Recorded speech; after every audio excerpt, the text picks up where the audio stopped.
Osiris. Count to 3. Come with me, and you'll be in a world of Do, re, mi, fa, sol, la, ti, do. You have found Daniel Donato's Lost Highway.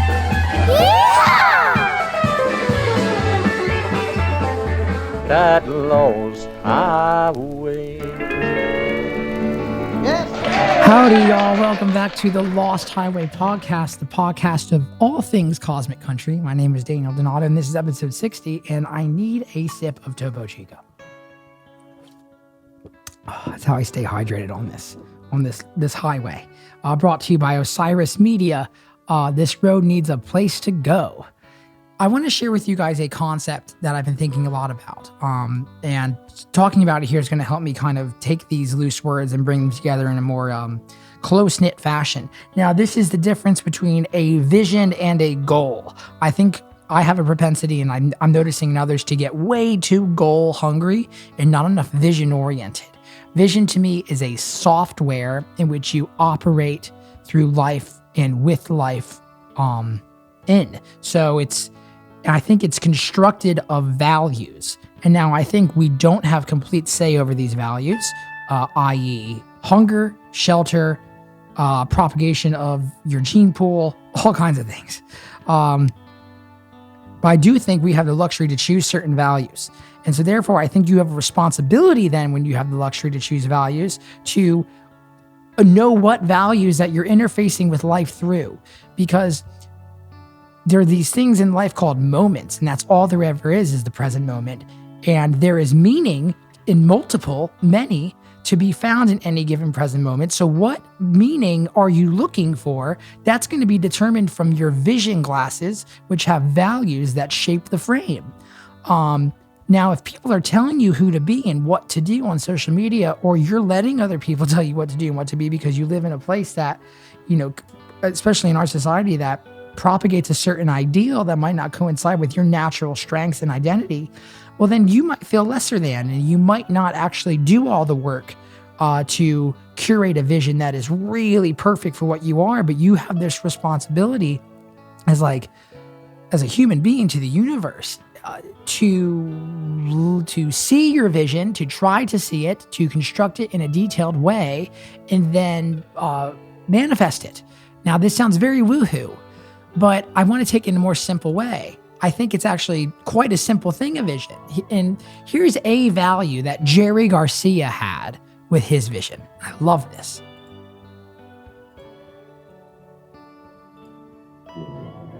Remember that I'm a person who leads a sort of limited existence. I play, and a lot of my time is devoted to practicing, and I'm focused and it's fairly singular.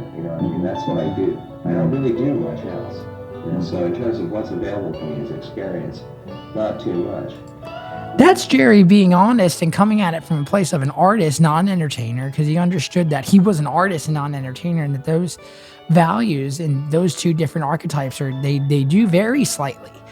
He did both, but he really was an artist. And so I like that. I like this a lot because I have a hard time trusting in sometimes very simple concepts. And yeah, I tend to make things a little bit too muddy and a little too complex. But Jerry, who is the best being at Jerry that he ever was, there ever was, it was just like, there it is. There's part of his vision. There's one of the four most values of his vision was he plays, and that's what he does. And I very much so feel the same way.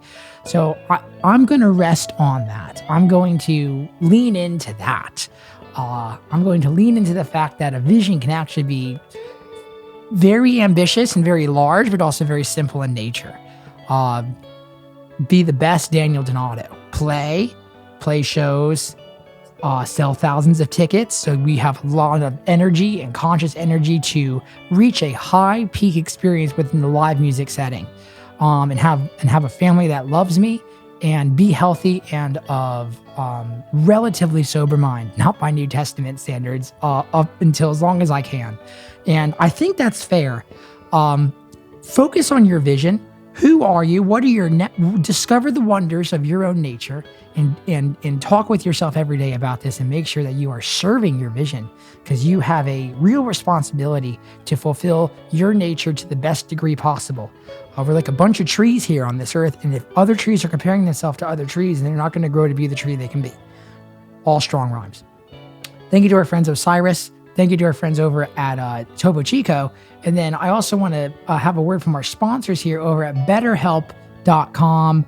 Online therapy is real and it really helps. Are you having issues of anxiety, depression? Are you just cloudy in your head a little? Are you having relationship problems? Are you having problems at home, in the workplace? Is there something stopping you from feeling that your life is not 100%? Go to betterhelp.com/Lost Highway and you're going to get 10% off, because I want you to have a patient, persistent, and present life and mindset to interface with this world. Because each moment, and that's all there ever is a moment, is a real blessing and is potentially paradise at any given second. And I want you to be able to see that and feel that and work with that as often as possible. Very safe, very secure. Everyone's professional. Cannot recommend it enough. If you don't feel safe going into the office, or you don't have enough time because you're a busy person, ambitious, you got a lot of plans, you can do it online, do it at home. BetterHelp.com/Lost Highway for 10% off. Thank you. Vision versus goals, y'all. My next guest today is my dear friend Kyle Crownover, a singer-songwriter who has a brilliant and detailed voice, in which he has just recently released some music that I very much so urge you to go and listen to. His comedic takes on popular songs and memes of today are, they'll literally stop you in your tracks and send it to whoever it is in your recent text thread. It's like, Kyle has these comedic moments of genius, songwriting moments of genius, and he's also a very fantastic tour manager. He works with Tyler Childers and other great artists. He co-hosts a podcast called Keekers and Ferg. And overall, he's a psychedelically and cosmically minded, soul-searching individual in which we had to have a conversation. And this will not be the last one that the Lost Highway has, but this one is the first one. Ladies and gentlemen, none other than Mr. Kyle Crownover. Yeah, dude, that's Okay. Are you sure? Of course. Okay. I mean, I'll still partake. Good. You deserve it. Partaking is the verb, by the way. It's like the verb. Yeah. It's like way better than smoke. It's way better than toke. Oh yeah, way better. It's way better than puff. It's like it's the Yeah. thing. Partake. Because it really is that. It's partaking the transition of a state of consciousness into a different state of consciousness, not better nor worse, unless you're driving. Beautifully put. Yeah. Right. Do not do it and drive. But yeah, partaking, joining with It and you is in the moment. Yeah. It's It is the beautiful. thing. Capital I. Absolutely. Ice molds, EYCE. So Shout out to Ice. Thank you for contributing to the cosmicness of this episode. Nice. So I was just telling you that story, but it needs to be a microphone where it was like, we were doing this run in Denver, which I don't know the last time we went out to Denver, but like we went out there just about 3 or 4 weeks ago. And we went into this smoke shop that was right next to this gas station, that was right next to this Starbucks, that was right next to this Subway. I know the one. Just kidding. It was a dispensary, and it was like your total like archetypal dispensary, like cash only, like not organized, like half drank, like Baja Blasts that were like all melted out, and like, but just like all of the data. Yeah. And it was actually kind of cool. And so we they have like this array of pipes, varying from $10 to a sizable investment, and that's like what your trip is. And they had these really cool ones, these like silicone based products. It's like, what are those? And the guy like was kind of aggressive. He's like, you don't know about ice, bro? That was his response. Wow. Can you imagine, like, you go on Amazon and it's like, bro, you don't know about basil scented GMO free candles? You don't know? Like, yeah. It's like, so I and I just played the game. I was like, actually, no, I don't know about these silicone based cannabis consumption products. And he's like, oh yeah. And then he fills me in on ice, and it's kind of cool. And so I, of course, didn't buy any because we had some stuff already in our travel case. But 10 minutes later, as we're heading into town to play at the Ogden Theater, I got an email, and it was from Ice. It was like from those, like the founder of Ice. And they were like, oh yeah, we love what you do. Can we send you some stuff? And so they sent me like this dab rig, which I have no idea how to use because I've never done dabs. Yeah, I think I've done it once, but that's just not a world I'm getting into yet. So you're not into dabs? No. Okay. I mean, you said you haven't. I've done dabs one time, but it was the second time I ever smoked weed with someone who wasn't my dad. Wow. He was the first person I smoked weed with was my dad. That's so cool, man. That was a wild. Yeah, we just went and got sushi one day, and then I was going to play downtown at Roberts. Mm-hmm. My dad's like, he was like, I think I should tell you something. And he was like, I've been getting really high lately and coming to see you play, because we would go to dinner every Friday and then go to my gig. And I was noticing like a different change in my dad. And I was 19 at the time, and I had just moved out. And I was like, yeah, so what's the deal? He's like, well, I've just been getting high. Like I stopped getting high when I met your mom, and we had your sister, because I was already around when my parents met. Mm-hmm. And he just didn't get high. He had to work 3 jobs and like hustle and like get to a place to where he could. And he's like, you should try some. And it was a really nice moment. He's like, I think you're ready. Like I think you're responsible enough to where you won't, which I wasn't. That's why I got let go from Roberts, but he trusted in me anyway. But I ended up getting high and with my dad and sitting in like the 3rd Avenue parking garage, like listening to like Railroad Lady by Willie Nelson. Wow. And it was just like this, very nice moment. I went and played, and it felt like I was flying.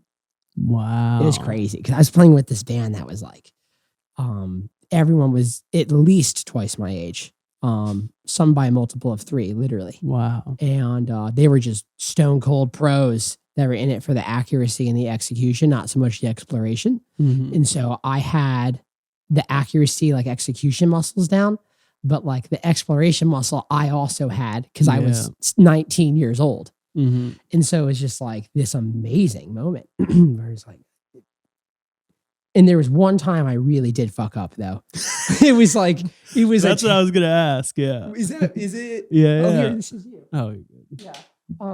Yeah, I would definitely not have been as free as you were in that moment. Probably would have fucked up a lot, but I want to hear about the fuck up. It was this on this song called, I think it's like, actually, it's a really good song.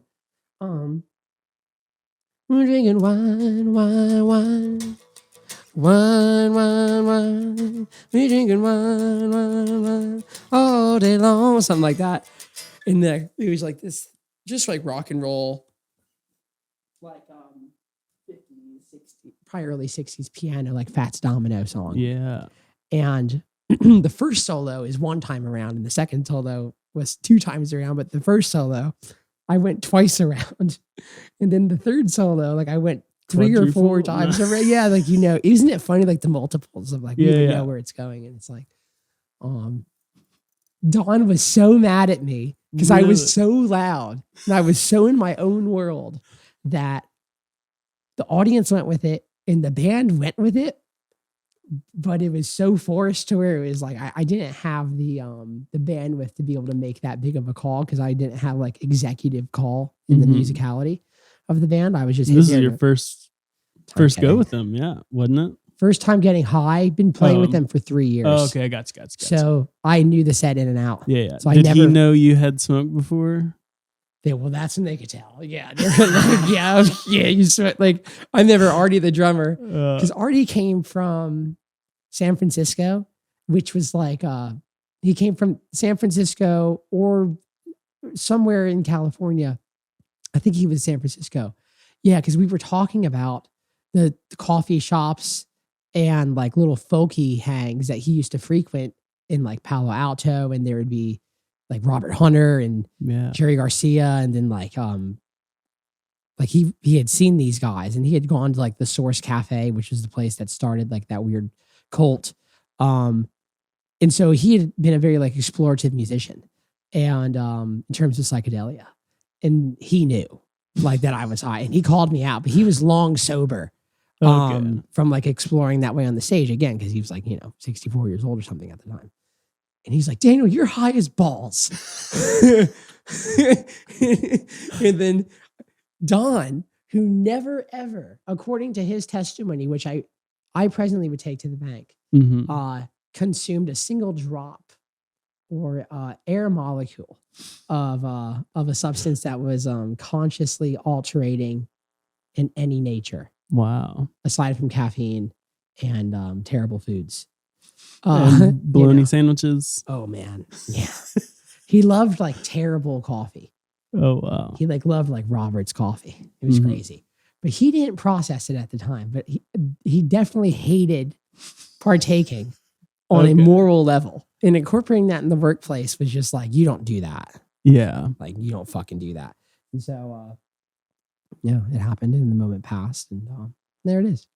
Nice. Well, that's awesome, dude. That's funny. One of the first episodes I think I heard you do of this was talking about accidentally eating mushrooms and then having to play a set. Oh my God. Which is another great story. I got fired from Roberts.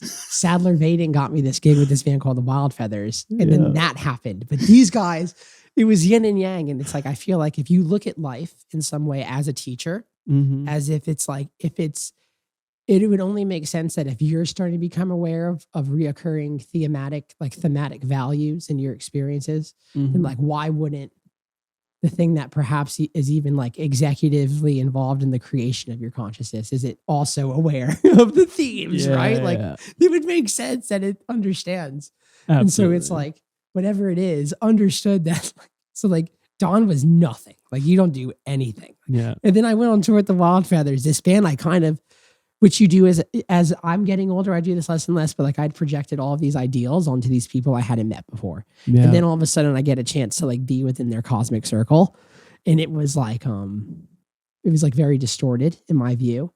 And so they had a lot of like, they were dicks to me a lot. And I didn't understand like why that was happening. It was kind of like, if you're ever mean to a puppy, like it doesn't understand why you're being mean to it, but it like still adores you.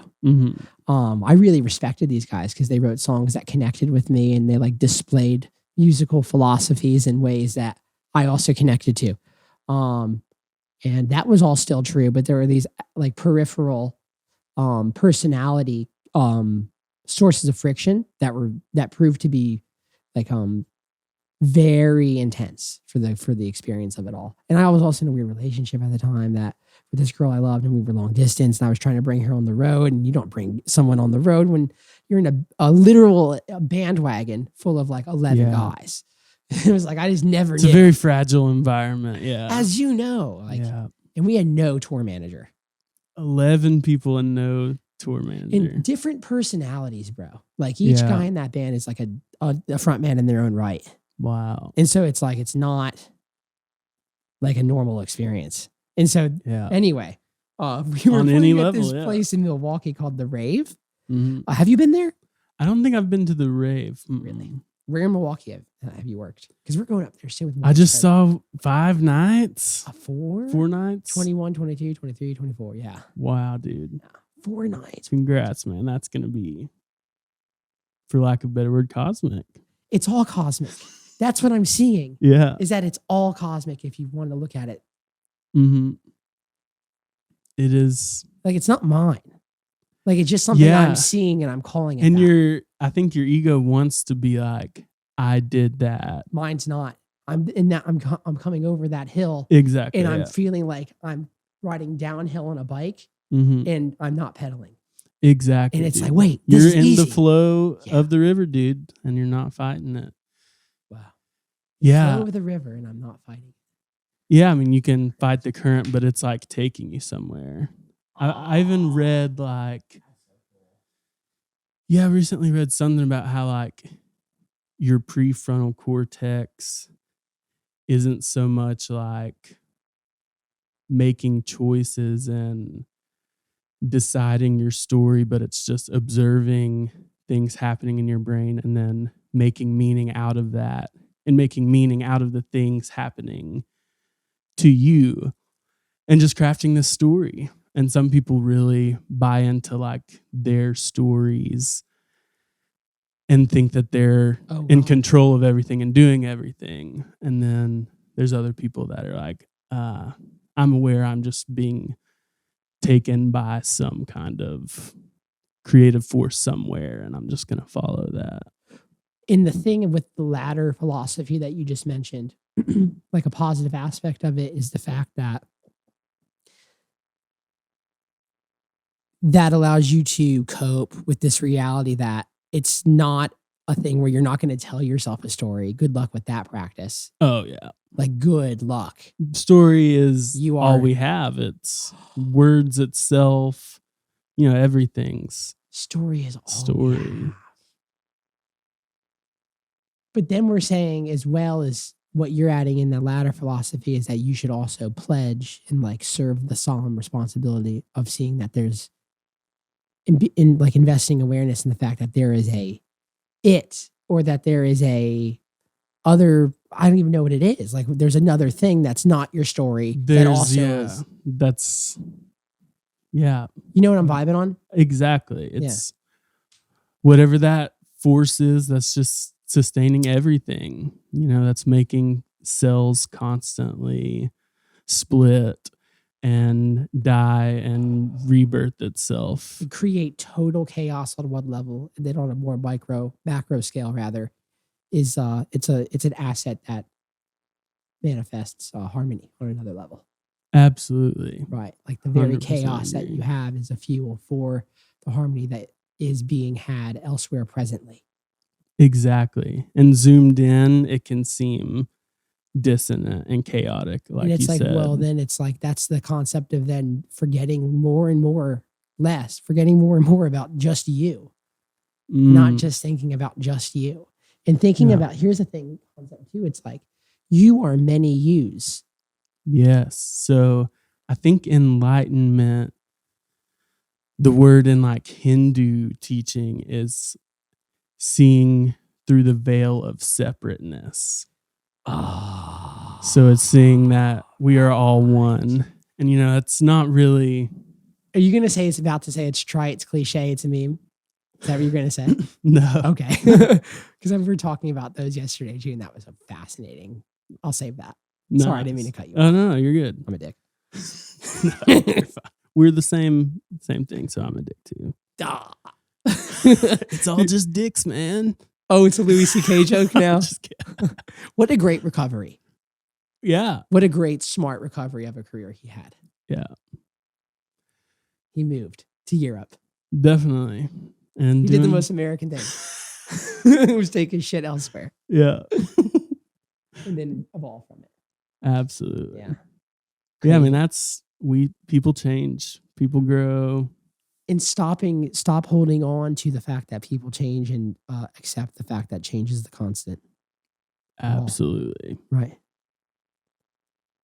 So we are many.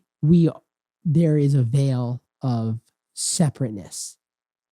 There is seeing through that veil that we are separate. Separateness. That's the long veil of separateness. Oh yeah. We're definitely, I mean, I guess talking about stories, like like everything's the whole world is built on communication and absolutely data transfer, and it's all a story.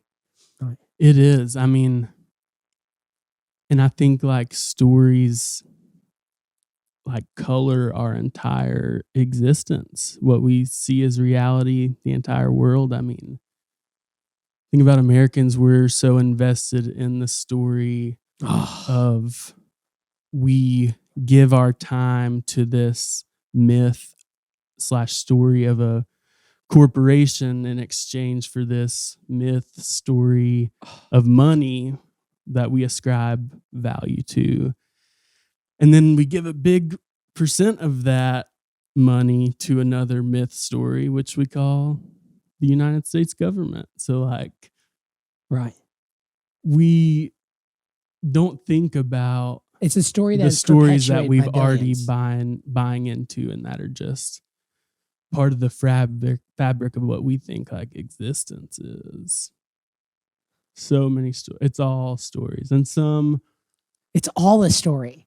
absolutely. So anything that is a static portrayal of an identity, and however vast of a threshold that may be, Mhm. that can be filed under stories. It's all a Absolutely. Or story. myth, yeah. Or myth/story, I or like- one word, is it myth story? Because myth Oh. story is, Is that a word? I don't know. Wow.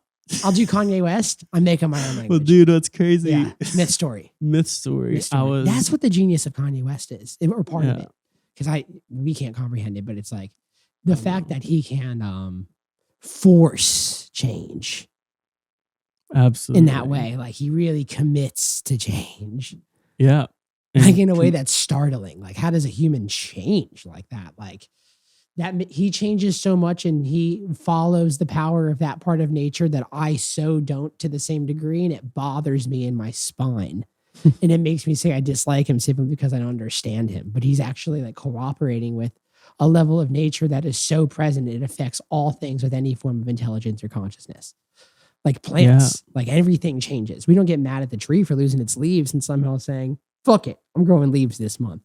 And then like May starts and the leaves are back. Like, of course, like chemically, so many things are happening. It's like, we'll explain it with trees, but then like, why can't humans change in the same way?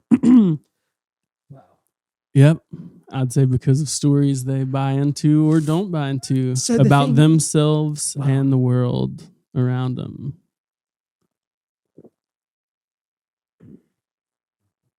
Wow. Yeah, man, that really is the thing, bro. That really is the thing. Yes, I mean, That is the thing right there. So then I like to bring it. I don't know. I'm starting to work with. I love dichotomies of two. mhm. And I think that whole, what's it called? Like the whole, it's funny how this happens when you think, and you're on a wave and you're really like improvising with somebody and it's flowing, and then you forget of a riff, you forget of a word. I forget the word and I use it all the time. You Oh, got it. no. It's right there. I know. We're doing this in real time. I'm like trying to Queen's Gambit. Like I'm looking at the ceiling and I'm like, where is it? It's that guy who talks about bass, Adam Neely on YouTube. Okay, Adam Neely talked about it. I forget it. Oh, wow, dude, I really just lost it. That's You're crazy. No, I know, because it's all good, even on the sense I don't understand. Yeah. But yeah, it's like, oh no. Internal world, external world here. So it's like, then you want to go to be like, well, how do you create your own internal worlds? Or how do you create your own, how do you pen and author your own stories is true to how you're inspired to do so internally. Because the thing that's weird is that it sounds like the way we live life then is that we make up stories and we exist in them in some degree, right? Yes. And so it's not like we can stop that. And so then it's like, how am I creating my stories? And then like, how many ghostwriters are there? And like, how many ghostwriters do you want? Wow. Yeah. And not referring to the folk layer, like the folk literature of like how Grateful Dead is used, which is essentially a soul that you had either helped that was a friend or someone you had helped, and they're now a ghost and they're now helping you from another realm, Yeah. which we see as a recurring theme in so many stories. And so Oh yeah. it's like not even considering the people that, the morals that like your families instill in you and they die, but you still operate and create a story based from the morals that they gave you, whether yeah. good or probably fucked up for a lot of it. Unfortunately, yeah. Yeah, unfortunately, same here. But maybe it's Yeah. fortunate because like all the suffering you experience and create your character to some degree is part of your resume that you bring to the table Absolutely. and create stories with. Exactly. Oh, That helps other people change their stories with. And yeah, not all stories are created equal, I guess you could say. I mean, some. Not all stories. Is that not one of the best first lines to a song? Let's do it. Yeah, we will. But yeah, Right. nice. Yeah, I mean, some stories work for some people and don't for others. Like, I guess you even could think of religion like that. Like, Christianity may be good for some people believing in that story, but it's not a good story to put us on the moon. We need the myth or the story of like gravity and the theory of gravity. We need those scientific stories to help accomplish certain things. Science is it's based, its very foundation in essence is the fact that the bandwidth of the story has like a great forgiveness in the fact that it's going to constantly change. The story is always changing in science. Absolutely. It's the world, it's an analysis of the world through an unchanging story. Yeah. Or a constantly changing story, sorry. Yeah. And yeah. Phenomenology. There's the word, phenomenology. Nice. There Yeah. it is. And Just came science back. itself is like a meaning making story that humans created. Oh my God. Which everything's a story, but like, Oh, so you have everything's a story, bro. science and story like working together. So like science can teach you how to build something or how to tear something down. Science can teach you how to build something and tear something down. But it can't teach you what to build or what to tear down. So that's where like myth and story comes into. It can't give you the vision. Exactly. Like that's outside of what, it. But we also need it. We need them to work together. Science and story and myth. Yeah. Science. We need to have, if we are creating these stories, can't we just tell a better story about ourselves and humanity? But what is better? Sorry, did you say what is better? Yeah, what does better mean? It's one of those words, like what does vibe mean? Oh, you're exactly right. Yeah. That word is a story. Mm-hmm. It all is, man. Wow. I love this. We're really digging in. This is like, this is a real one. Here's a question. And it's like, I'm looking at your Tyler, the Creator. And it's like, I'm just thinking of him. And he's like, the very foundation that you're drawing from, like morally, I think to live a life like that in some degree. I'm just thinking out loud here. I'm a dumbass. Let it be known, yeah, both of us are dumbasses, but continue. Let it be felt, please, too. They didn't pick up on it already. Know that you are smarter than us both. You listening, right? So the artist is in an archetypal analysis has the same privilege, perhaps also a curse if they don't properly incorporate it into their personality, which is the fact that if you do have the same luxury that say the Joker has, which is you are existent in a very obscure way to the hierarchy of things. Yeah. And your freedom of speech and freedom of X is very wide because you're allowed to call it as you see it, and you're allowed to frame things in your emotions in ways that and say things that haven't been said before, played before, done before. And it's like, why that bar is really high and it keeps getting higher. And it's like, so that's what you have to be aware of that thing on your own level, like the fact that your whole line of work is a story. But I guess it's that way for everybody. I don't know, but it's like, it's interesting, man. So most people probably don't even think about this ever.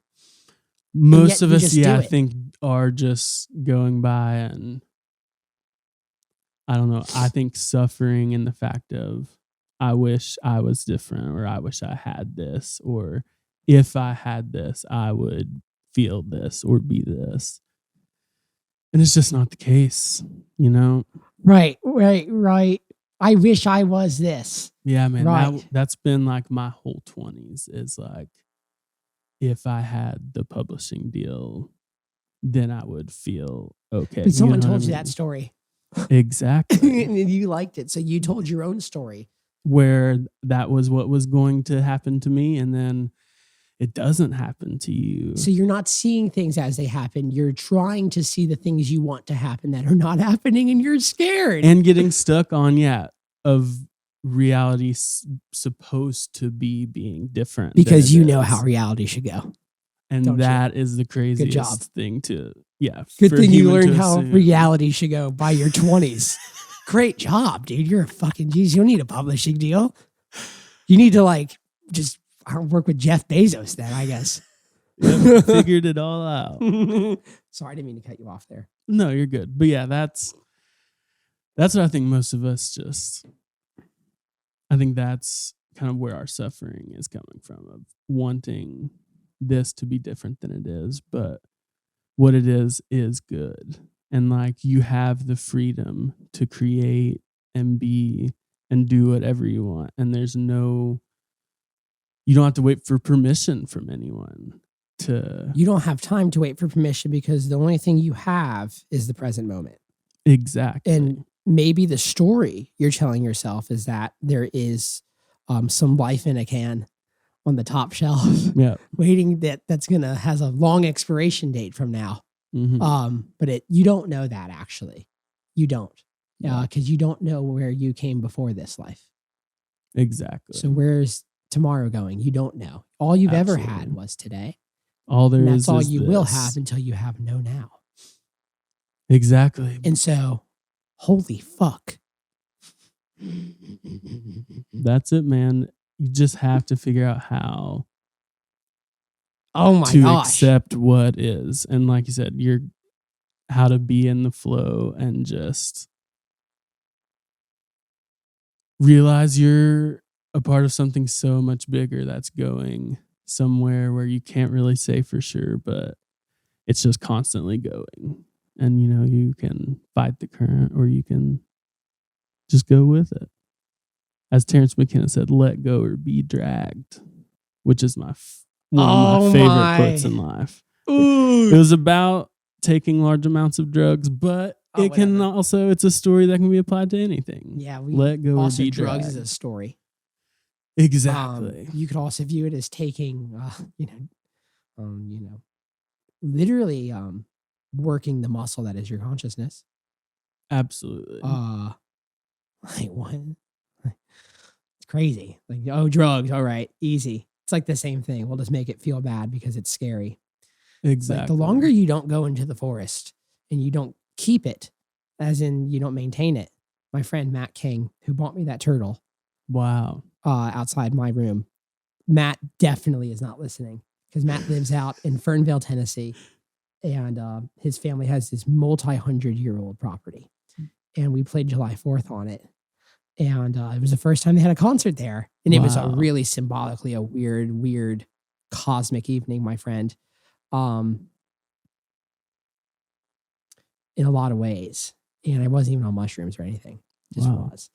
But we went and did this, there's like a $20,000 fireworks show. We were like, it was for like a party of 200, 300 people, the small town of Fernville right outside of Fairview. Wow. And then we went over to Matt's house, which is like away from the big field on this property where they've never had a show before, and we somehow made it happen. This is like after the fact, everyone's gone home, and I'm there with Matt. We're talking about how all fireworks are made in China. So get over your patriotic virtue. You're We're literally just just burning celebrating products. China. Yeah, like literally. We were talking about the packaging was so bad. Yeah. And like the vernacular was like, it's so on the head. It like, you realize just how literal life is. And it was literally something like strong eagle. Strong eagle. Like these like Wow. very just so on the head. You can't even feel it. And so Matt, and we were out in his backyard shooting off these literal mortars. Like tied to an iPad. Like I was like on it. I was pressing a button on an iPad and these fireworks are going off. And then we're smoking this joint afterwards. And we're looking at his forest, and he just really, it was just one of those moments when you realize that the same thing that a song is or whatever it is just you're the messenger, you're the arbiter of something that renders your audience presently. And so I was his audience, and he said something to me that is, to me, the same DNA of a song, which was this word, this sentence. It was like, living behind this forest. He was talking about how he has to keep literally killing it at a rate to where it won't come and encroach in on his property because if he lets it go for a week, there were like 10 variables, and that wasn't even all of them, of how nature was coming in to destroy his house.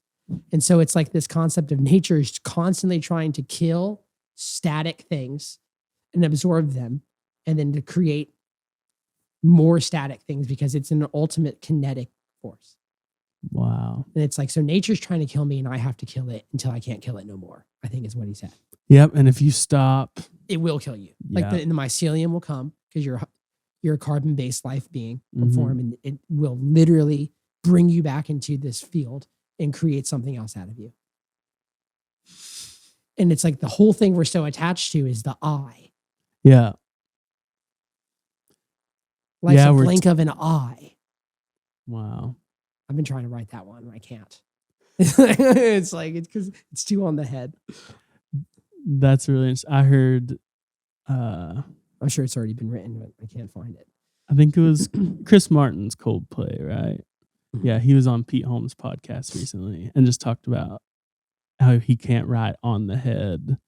Anything that's like too obvious or too there, like for some reason doesn't make as good of a That's the song. thing I felt with Nashville Publishing, bro. I was thinking about, when was the first time I felt embarrassed of a song? Because that would have been the only time I would have thought that there was an attenuation that was necessary for my own personal rendering of inspiration in life. What you're trying to do with songs, like you would never think that there's a wrong way to do it because you received external data, right?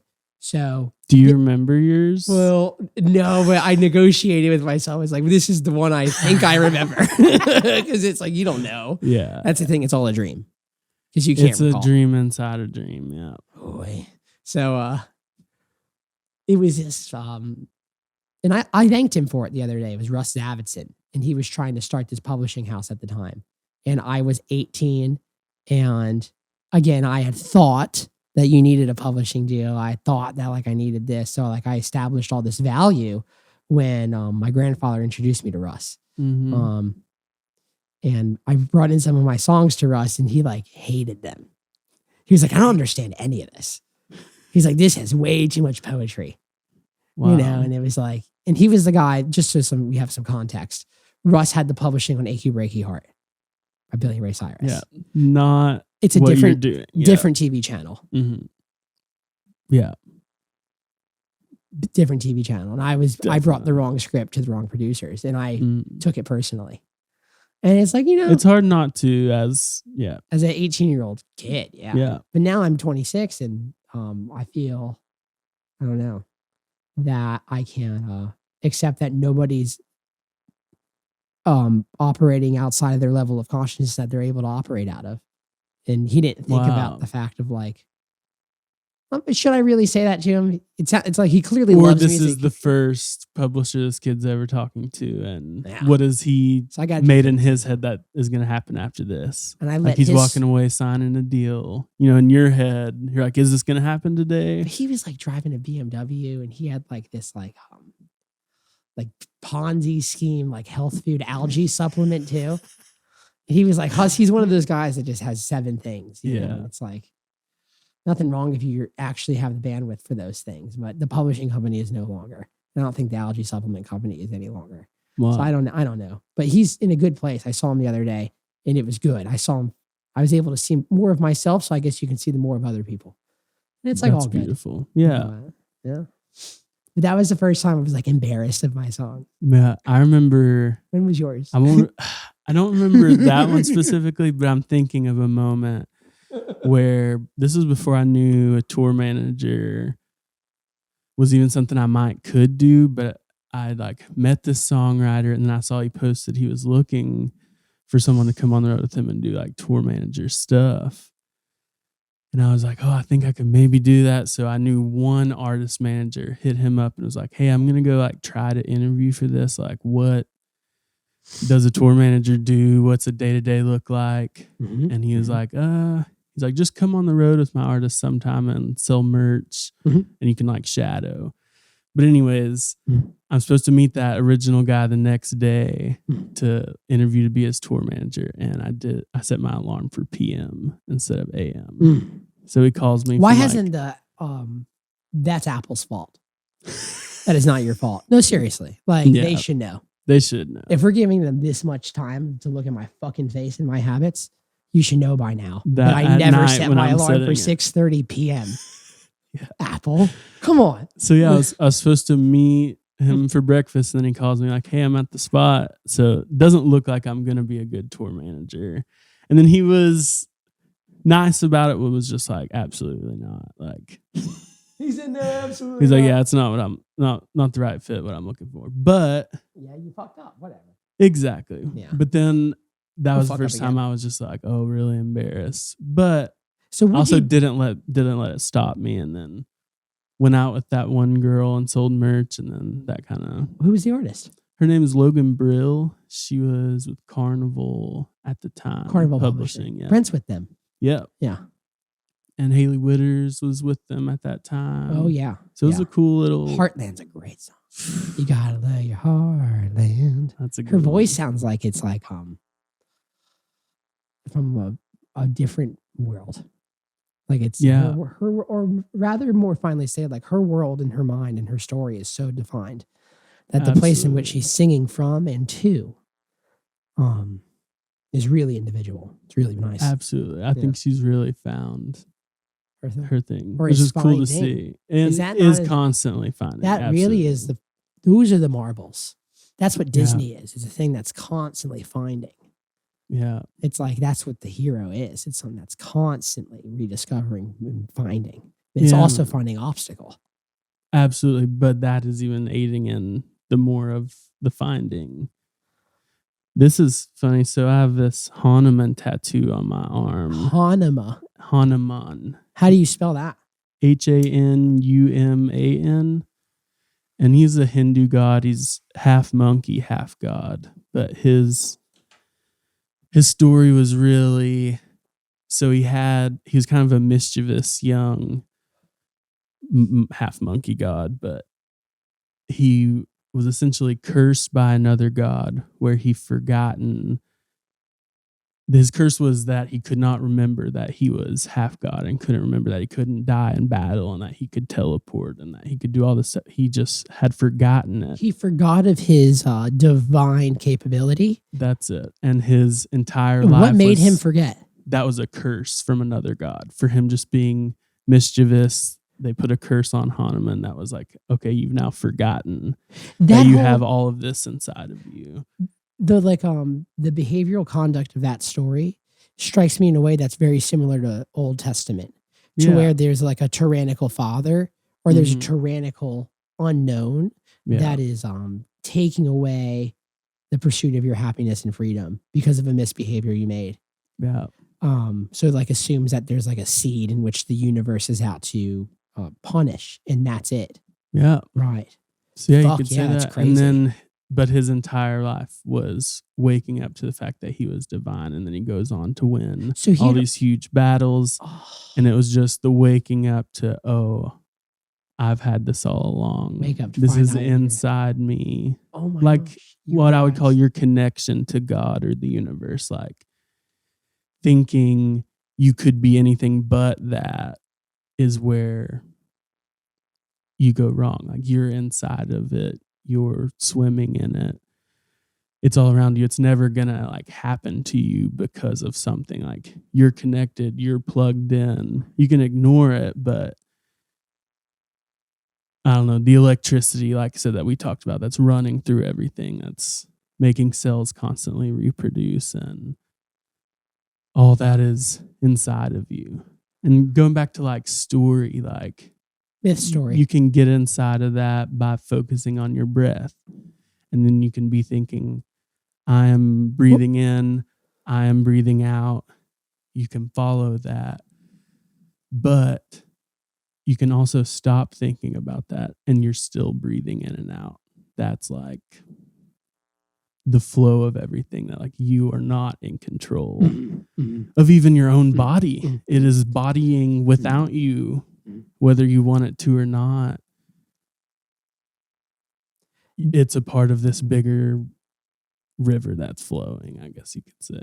I recently arrived on a hypothesis that again, that just continues the song that that our conversation is, Mhm. I was talking with my dad the other day, who's recently arrived at a really eye-opening for me in some way. Eye-opening, yeah, really dismal hypothesis Mm. on life and the afterlife. And he recently lost his father within, it was just the 1 year anniversary. And it was like the fact that you can be here so much and then you're gone for so much, Yeah. it's hurting him. And so we were talking about it, and hearing your dad talk about these things hurts you. But you don't negate the hurt. You experience the hurt. You accept it, and then you mourn or you pay attention to the hurt, and then life goes on. There's the scenes of the simulation carry on. But I had this idea where it was like, well, hey, it can't all be so bad. So if eventually, if your ego dies and you are in essence gone, it's like, I don't want to lose it. I don't want to fucking lose it. Don't lose it, Daniel. Don't lose it, dude. I'm not losing it.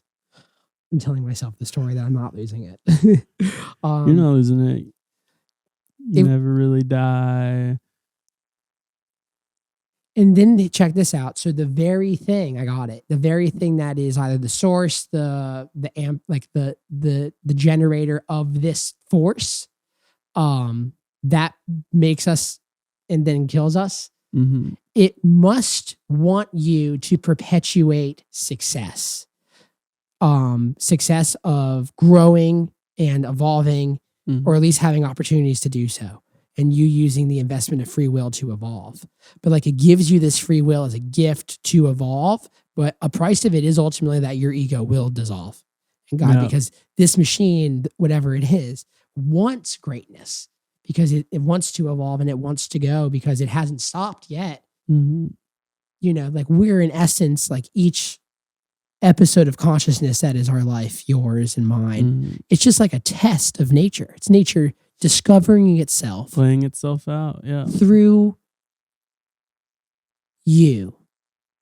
And you're creating this ego this whole time, thinking that it's something that is of but it's literally of just like such a small part of the whole thing. Oh yeah, it's a single note in the entire song, or a single one. Maybe I'll just be a single drop of rain. Yeah, the most a single wave in the ocean. What would you say? I think of the highwayman, and the Johnny Cash verse in particular. Mm-hmm. I'll take a starship across the universe divide, and when I reach the other side, maybe I'll become a highwayman again, or maybe I'll just come back as a single drop of rain, but I will still remain. And it's like, that's the most cosmic country thing. Oh yeah, I think ever. Like, I have no rebuttal. Yeah, check it out. It's the last verse, and it's a down verse. So they totally, with how much curation of knowing how to deploy intention and emotional accuracy that those four men had. It was like with Reggie Young guitar, like they know what they're doing, and it's like, so they did. Or even then, are they just the doing it? You know what I mean? Oh, well, here's the funny thing, is that the machine that creates that is it approves this egolessness so much that it seems as if, whether you're, for lack of a better term, lacking in conscientious or intelligence, but if you have an ability to still focus your consciousness on something highly efficiently, then it's like the doing that are just doing it. Mm-hmm. Like, you're able to just not have an ego at all. Not even aware. And that's where I think the best stuff comes from. Right. Absolutely. That's why I'm thinking Jerry Garcia wore sunglasses on stage. He was probably still high as fuck in some. Of course, but just no words. But it's like, what that would explain, at least for me, why he would do that. I don't know. But I think words would have made it smaller. You know what I mean? Oh, man. Words are just a middleman for this energy exchange that's happening with music and everything. But it really does, the second you put words to it, just makes it smaller. Because you're making it static. Yeah, it's confusing. Like, sheet music for the music itself. You know what I mean? One is a good descriptor of it, but the magic is in the group of people flowing with each other. And the thing, though, on a musical level, a reality to consider too is it's funny. It's like, even on a more human level, it's really about finding which way you interact with reality the best to tap into that X. Mm-hmm. And it's like, because there's nothing tighter than an orchestra that is on. Mm-hmm. There's nothing. Yeah. And it's like, even rhythmically, it's so tight because they have to deal with delayment of time because it's acoustic instruments that are just on one large stage together. Mm-hmm. They have to interact with music in a way that variables are so different than the music that we do. It's like, that's also just as great because they were able to individualize themselves that much to know that, say, the things that we do are not them. Mm-hmm. So I'll just do things my way. It's like, maybe that's part of the ethos of how to tell yourself your story. Yeah. It's like, as long as it works for you. Absolutely. Don't care what other people say, but it's like so hard. Absolutely. Or choose about what you care from what other people say. Yeah. And who the people that you're listening to in the first place, and figure out why you're listening to them. I've gotten good advice from people, but also terrible advice from people who just didn't get what I was doing. And I know I've gotten some terrible advice, Kyle. I've gotten some terrible advice. I'm sure. Oh yeah, I have. And the best advice I ever get, I'm thinking about it, and this might be me. This definitely has emotional content just from being in the present moment and loving this conversation. But some of the best advice I've gotten were either intelligently, yet humbly planted seeds. Mm-hmm. Not so much banners on a plane flying over the ocean. Yeah. Like I know exactly. Those who speak do not know, those who do not know speak. Yep. Wow. That's beautiful, man. Is that what it is? Those, I hope I'm not going to go through it again, but I think I got it wrong. Those who speak do not know. Those who speak do not know. Those who do not speak. Is that what I said? I think that's it. Yeah. Okay. That's what my brain went to, at least. I can't remember exactly what So are we really just separate story? Oh, no, now I'm not seeing through the veil of separateness. Fuck. It's okay. Come back. Yeah. We're just one, Daniel. Well, right. It's real. But yeah. Are we just stories interacting with other stories? That's also part of a bigger story that honestly we probably don't understand right now. Right. What about the stories that are going on that you don't even have the comprehension for? Exactly. Oh. And some of those stories are even affecting your story and you don't even understand it or how. But I think it all just comes back to enjoying what you're doing, playing. Or is that a story? Also, maybe. But it's, what do you have faith in? What do you trust in? Like Alan Watts said, you have to play the game with a trust in it that it is a superb game. Absolutely. Right. He said I think he said that the game is superb. That is a great way to put it. He's like, and it was the only because there are big stakes that also aren't cosmically big, but if I can get a cosmic cut at STK, I think you could for like a pre-party to a show one day. Cosmic cut. I don't know from where the cow. It's probably the cow's pineal gland. That's what it is. It's like the cow's pineal gland, and then just because I remember watching Fear Factor, I think there'll have to be cow testicles as well. Gotcha. That's a cosmic cut at Ruth Chris. Absolutely. It's the pineal gland of a cow and the testicle. Yep, just instant enlightenment after you eat it. I'd be eating there every day. Right. Would you? Oh no, I couldn't afford it, but Yes, you could. Do you like steak? yeah. We tell ourselves the story that those animals have less consciousness and intelligence than us, Hmm. which would make sense. Some do, but I'm not sure about dolphins. Yeah, I'm not entirely sold dolphins. that they're not literally just having existential crisis and highly conscious Oh, yeah. ways like we are. Have you seen their fin? Have we talked about this? And we're just also saying it's highly conscious. I bet even on the grand scheme of how conscious things can be, we're like a Game Boy, not even Game That's Boy the thing Color. is, yeah, humans definitely think that we're at the top of that, and It's like when you think it's like being like level 70.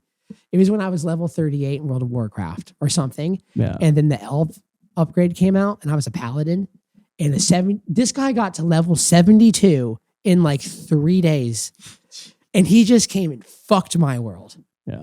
And just destroyed. Like, it's like, I wonder if we're probably not even level 38 consciousness in terms of World of Warcraft. World of Worlds. No, not even close. World of Myth Story. Myth story. Because what is Warcraft? War is a Exactly. story. Yeah. Crafting is the verb. Wow. Parallel to mything. To mystify. Wow. Mythstify? Yeah. You could even say that It's my instead favorite of mystify. Thelonious Monk record. I just don't get Thelonious Monk, man.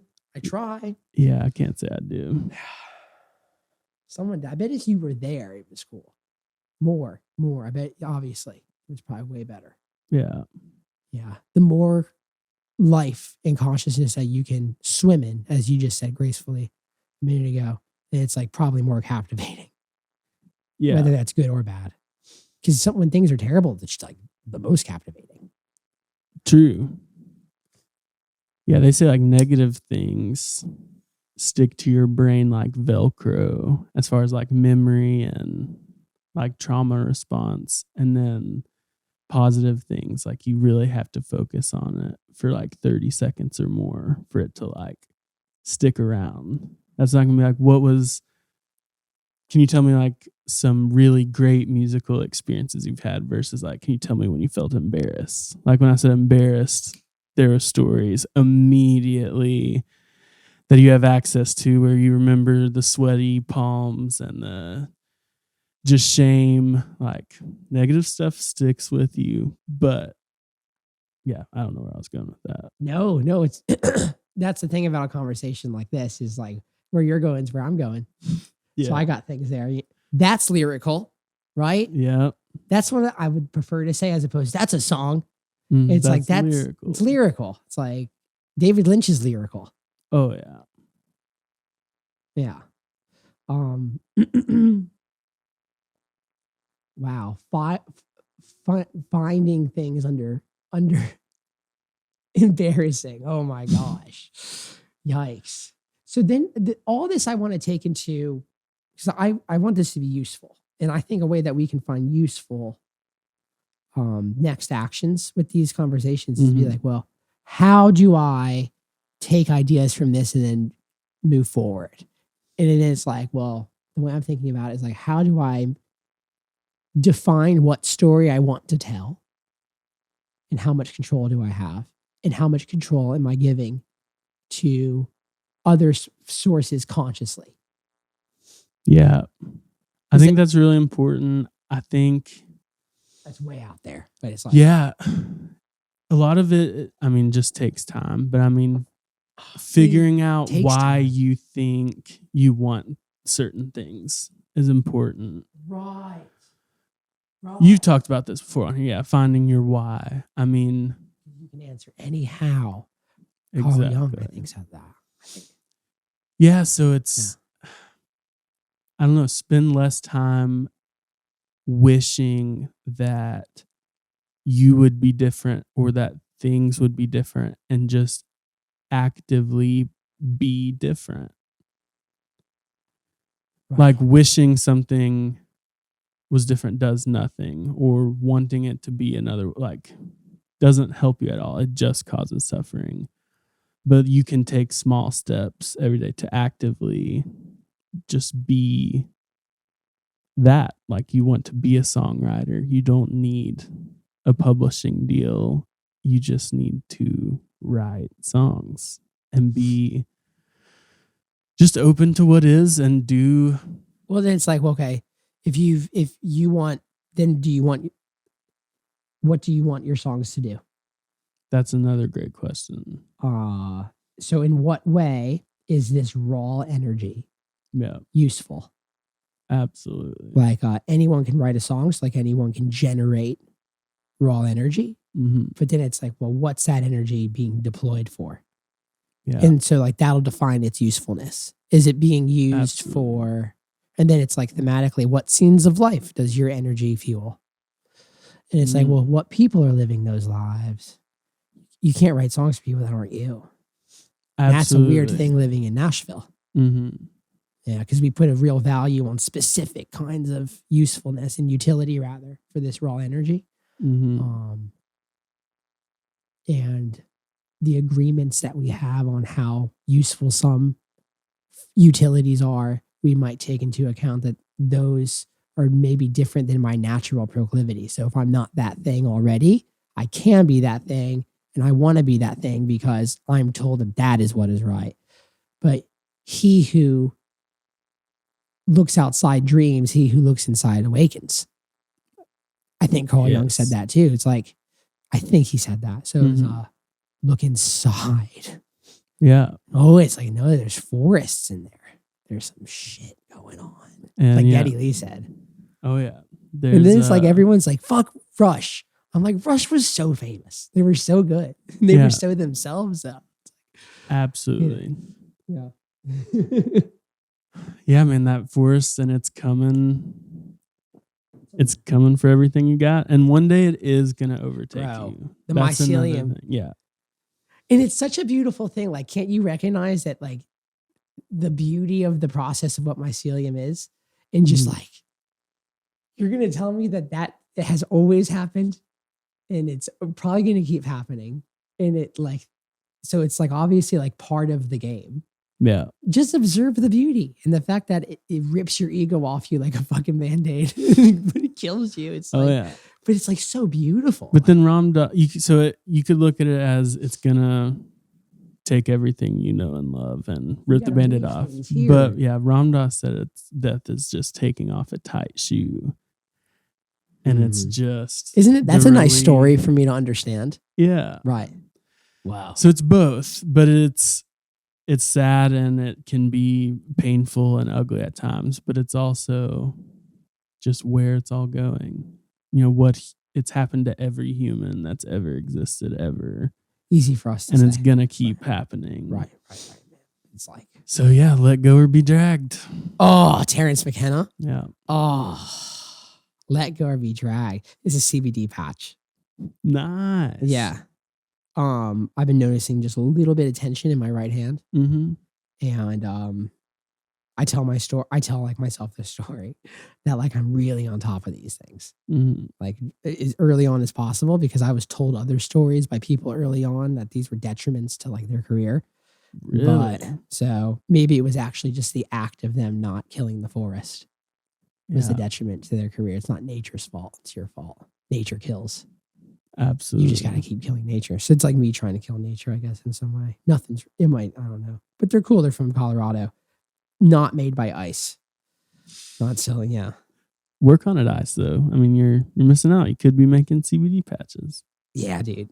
That's pretty cool. When you go to Shark Tank, though, I'll give you some. Oh, nice. Yeah, I'll give you some, dude. You go on, like, that's the funny thing about, I love that show Shark Tank sometimes because it's like such a funny way to spend your consciousness. And they always, Barbara Corcoran, who's like my favorite investor of Shark Tank. Yeah. Honestly, Mark Cuban's stellar. Kevin O'Leary might be I don't know. I do love Kevin. Barbara's a bad bitch though. Mm-hmm. And she just tells people like how it is. And she goes, you're not focused enough. You're trying to do 6 SKUs, you know? And it's like, oh, right. You should do like 1 or 2 things really well. Absolutely. Like specialize. Yeah. I actually worked at a store that Barbara invested in Nashville, a grilled cheese place called Tom and Chi.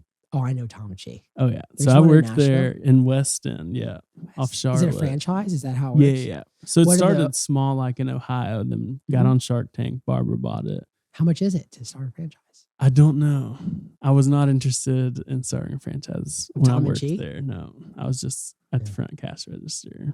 Okay. But I met Brian Kelly from Florida Georgia Line. Sold him some grilled cheeses. Nice. So yeah. I had some grilled cheese at Fish Show in Alpharetta. Mm-hmm. Unreal. Good grilled cheese is special, man. It was on Texas toast. Seasoning on both sides, Mhm. butter, and then seasoning after it was fried. Yeah. And we got there right when they were shutting it all down.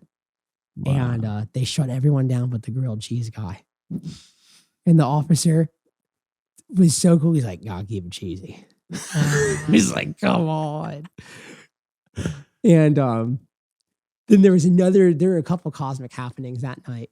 This one was us coming out of this gas station, and I bought like my first tobacco vape Mm-hmm. and like a Coke Cherry Zero. And there were these dudes like fighting with the cops, like with no shoes on. They were like real Wookiee guys that were just like, they were having a bad trip. Clearly, man. Just like up there. And it's like they were fighting the cops. And they were like trying to like fight the cops, and it was funny. Because it's like these Alabama, like Pelham Alabama cops that are just like, really like disciplined and like rigid men, probably, or at least that's part of their job. And they're in an environment on where they know how to deploy those tactics. And those guys are probably so high and just like excited from having been stimulated on a level that's hard to comprehend. Yeah. And it's like the world can be a tyrannical father sometimes. And you express action through that story by taking out on people who want to, keep order for everyone else. And some guy came, just like some guy who like was so fucked up, just came walking past with like his finger like in his slushy, like and it's like bringing it in his mouth, like one would like do applesauce with to like a child. And he's doing it to himself. And he goes, "Fuck, man, I'd rather be a dumbass. I'd rather be a pussy than be a dumbass." Yeah, me too, man. I just had these grilled cheeses. It's like, yeah, I'd rather be a pussy than be a dumbass sometimes too. Dude, that's now is that not like, then there's this theory of like, if you're laughing about something, it's like, because you just know how true it is. oh yeah. And it's like, I feel that in my spine. Like, I would so much rather be a pussy than be a dumbass. Yeah. It's a good story basis. That could be even a presidential slogan, I think.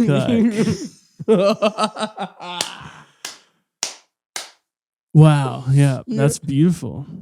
T-shirt, something. Incredible, man. See, we're all capitalists. Don't say we're not. Very We're true, trying. We're very true. totally. Everyone wants to make money. Nothing wrong. All with this that. to say, I'm trying to make my own story in which I have a little bit more money. So buy all my stuff. Right, Just those kidding. numbers on the screen can change. Yeah. I recently did like I love saving money, and I love like just putting it in it's like just three things really. Just like I started when I was 20, and I'll hit like a goal and I Mhm. send it to my dad, and he has like this like funny nihilistic view. Some days where my dad's just like in the worst mood. And it's funny. He goes, "Just numbers on the screen, bro." Don't put so much faith in it. And then Yeah. he'll send me a copy of this book on like EM, what was it, electromagnetic pulse waves, whatever it is, EMP attacks. Yeah. It was like this book called The Day After, 1 second after. Mhm. Unreal. It's just like different stories that make reality seem so tyrannical and bad Mhm. that you almost should like not write somebody off for like suggesting that kind of thing to you. You should almost dive into it and see how real it is. Yeah. I read this book, dude. EMP attacks on the world's we are so fucked. Like, you as the tour manager, let's put it in your story. Yeah. If you're on the road and we have an EMP attack, you're fucked. Yep. Like, everyone's eating each other. Probably 4 within weeks. 48 hours. Yeah. No, it's not that. It's worse. It's worse. It's that it takes a very long to die Oh, in that kind wow. of society. Mhm. Because you probably would find a city and you would probably want to go there. because you tell yourself the story that cities are safe. Yeah. And you're going to keep telling yourself all these stories to where reality is going to break the next story of normalcy, next tier. It's like an oddly satisfying video on Instagram where there's like cutting soap bars of stories of Yeah. normalcy, and to where your daughter just died of type 1 diabetes because, you couldn't get that much insulin. You're not going to get 2 years worth of insulin, bro. Oh. Especially, when you go there, 6 days into Walgreens and everyone's mad and all the stores have been looted and the security cameras are all cut off because electricity's been gone. And it's like, Yeah. everything's going. So how's tour? It's been about like that. Just like one step better than that, I guess. No, it's been fun. Bob, I heard this story. Fuck. For everyone, Everything's if everyone who's not here, which is just us, that was some real story to story contact. Yeah. Maybe that's what. Wow, it's just looking into somebody's eyes is looking into their story. absolutely. Yeah. Crazy, man. Crazy. Wow. So you were just on the road now. Yeah, I was on the road with Brent Cobb and Nikki Lane for Brent was on 3 here. weeks. Brent. Such a man. cool guy, man. Cannot say Him and enough Nikki nice would be things like about him. yin and yang, I would think, in some ways. It is. It was fun. They would get on stage together for like 4 or 5 songs and do a lot of banter back and forth, which was all just It's in such the a- moment stuff, but it was country, man. hilarious. Yeah, they're a funny combo together. Wait, so it'd be just them? Yeah, it was, and Andrew Combs opened up the tour acoustic, and then it was them two with the band. Yeah, it was fun. It was just so weird with COVID, man. Like That's the thing. It's like it's regulations. Some venues we would have to be in masks in the green room, even like just the whole time we're there, and then other places you don't see a mask. Just weird, just testing the best constantly. story, best hero I mean, COVID's a whole story in itself, man. It's the and mass different hero people, archetype. Yeah. buying into different things, and it's just weird. Like, I think it was DC. Not that it is just that, but that is one way to look at it. Oh yeah, Yeah. definitely. But yeah, like DC, there was like over 200 people that just didn't request a refund or come. Just like people, just I guess last minute, be like, no, I'm not going out. Cool. And I don't know. It's good data. It's Yeah, good data. I don't know. Yeah, we don't know what it means It's not right good now, if you but want to go and tour, you want to do these things, and you're not outlier artist that is, finding success that outweighs that reality. But it's good data because the world is in that real of a density, like Mhm. viscosity wise, like it's really up there. yeah, It's a viscous fluid right now. definitely. But yeah, other than that, I mean, it was fun. It was 3 weeks. That was my first tour, like longer than 1 or 2 shows than back home thing since. things that just paid, Shut like down. anchor gigs, Yeah, exactly. gigs Yeah. that just really just paid. Not Yeah. something you're going to try to streamline and invest a tour with. Exactly. And I mean, not all bands Because the truth get is, those right, it's like- big pay ones. It's like, no, we have to work city to city and hope we come out on top. And so hopefully next time we come through, there's enough where we do make some good money. right. But yeah, it's really hard on the people that are just trying to play shows. Oh, we're definitely like we're trying to always play shows. Mhm. Yeah, it's weird right now. Have It's you been really out weird. much? We were out a lot in May. We were Mhm. out in April. We were out in June, July, and then it started slowing down. August. Now we're slowing down, and there's almost been like, at least on my end internally, like a very conscious mourning. Mhm. Wow. Crazy. There's a lot going on in my mind after saying those 2 words. Oh, sorry. No, Very conscious mourning of the reality of the fact that the world looks so similar. It's like a dog that like ran away for a while, but it came back and now I've like seen some things, but I can't tell you. like it's behaving differently, like this beast that I thought we had a good thing going, this life beast. Mhm. But now it's like acting differently. It's like, okay, so strategically, because like I've just like I can't help but like talk to my circle about this. Mhm. And it's like, no, you just accept the reality, and like, how do you invest the raw time and energy into things that behold and uphold your vision? And if touring's not it, okay, fine. You need, what's your number 2? What's your number 3? It's like, Yeah. if you can't go and like lose a lot of money and then also lose esteem, and then also, saw them play in 19. There was, X people there, and then you go there back this year and there's X sans 20%. Or that's if you're lucky, maybe. Sometimes it's a 50% difference. And it's like, oh yeah, just strategically, like you look at the numbers on the screen. It doesn't make sense. But it doesn't mean you can't do it. If that's your trip, go tour. Also true. Yeah. And I mean, I want to do that. I do want to tour always, though. So that's the thing, dude. It's almost like this different being that, like, even today, it's like, God, I want to be like out there, man. I'm like bite my nails. I want to go. Yeah. Like, just recognize that part of yourself, and it can't be active, can't be deployed right now fully. It'll rest. It's a hibernation. And maybe that's a story I'm telling myself, and it doesn't matter. Fuck. Also true.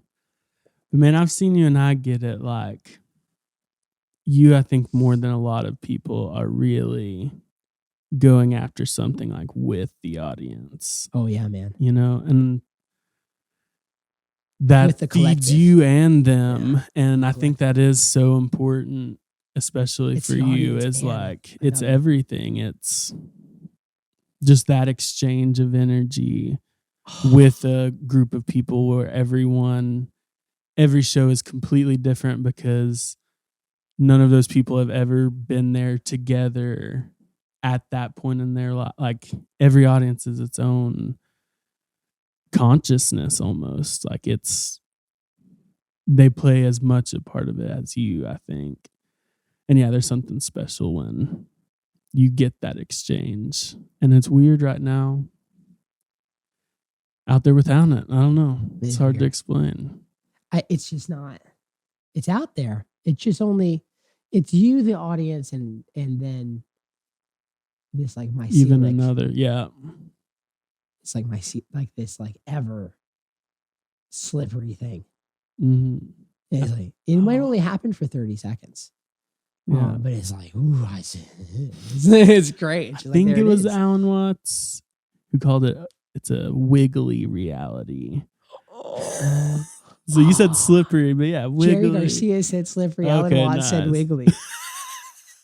That's the two different camps here, but they're saying the same thing. Yeah, right.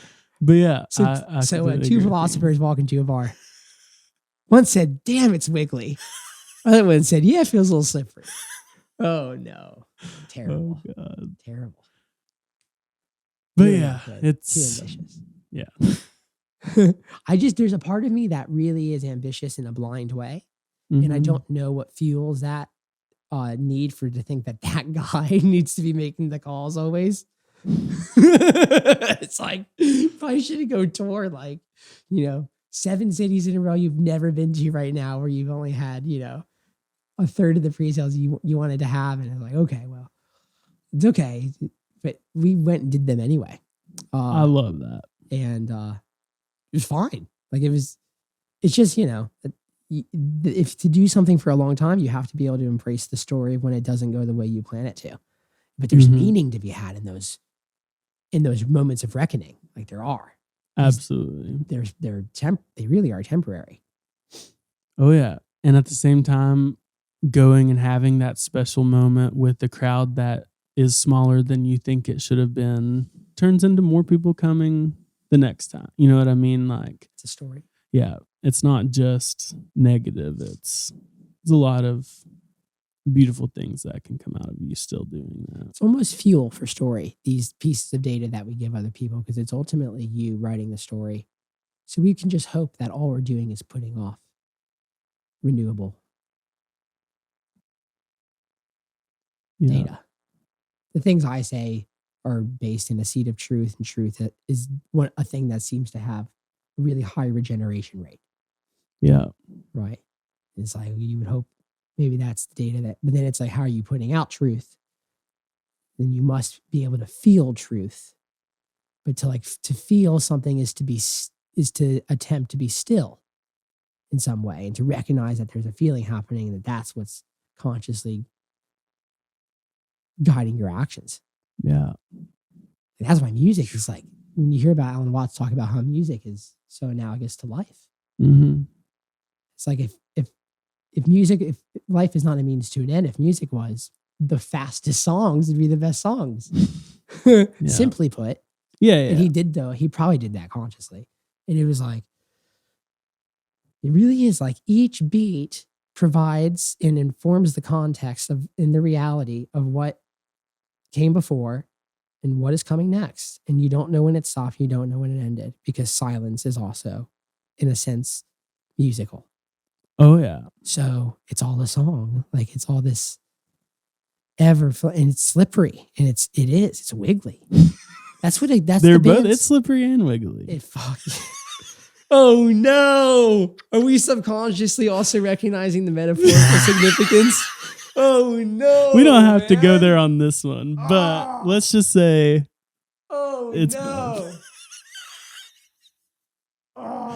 If you take anything away from this episode, just take away that it's slippery and it's wiggly. So, anyways, no, I know what you mean.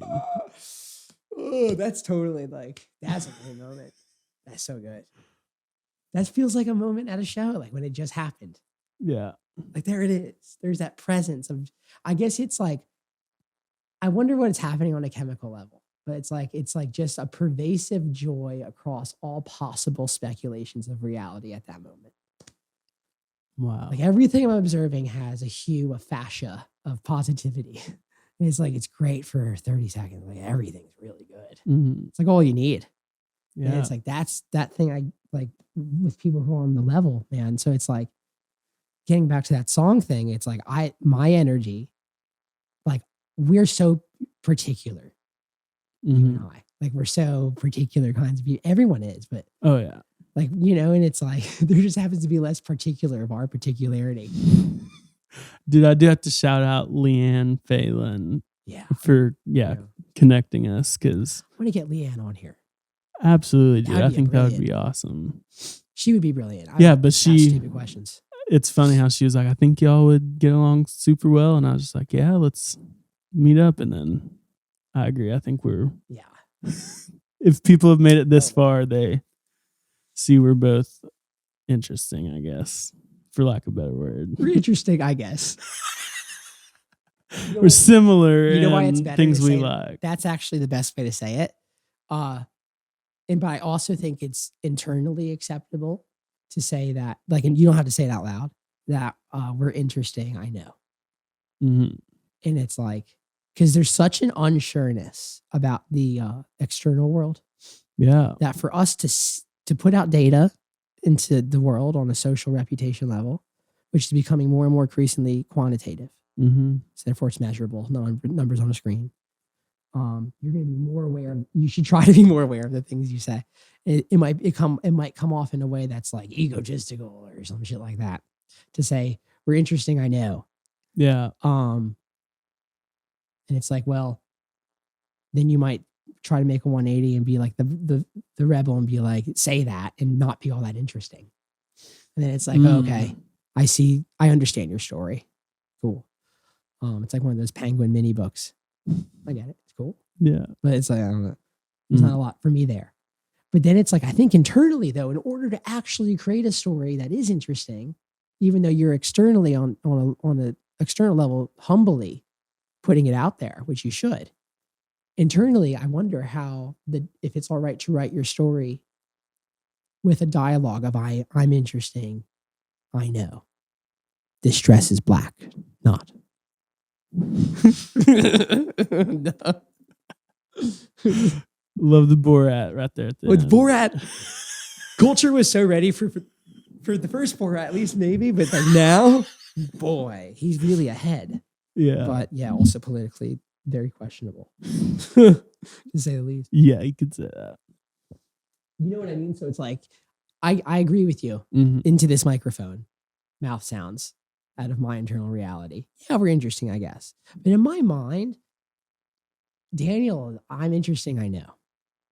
I love that. That's part of just leaning in to what is. As opposed to saying, hey, there's all this. Just lean Mhm. into it and let what is do what is should do. Exactly.